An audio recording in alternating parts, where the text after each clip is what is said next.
भगवंतराव निळकंठराव हे नाव कधी ऐकले नाही ना? मग राणी लक्ष्मीबाई, तात्या टोपे, बेगम हजरत महल ही नाव ऐकलेत? बरोबर. ही सगळी 1857च्या उठावाचे भारताचे नायक आहेत.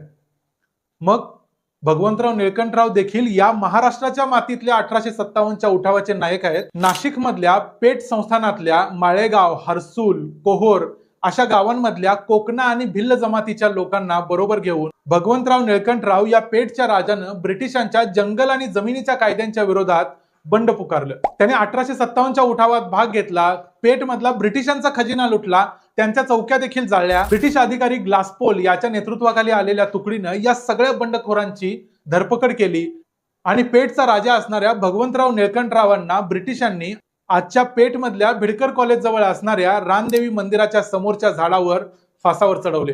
पण आजच्या महाराष्ट्राला भगवंतरावांचं नाव देखील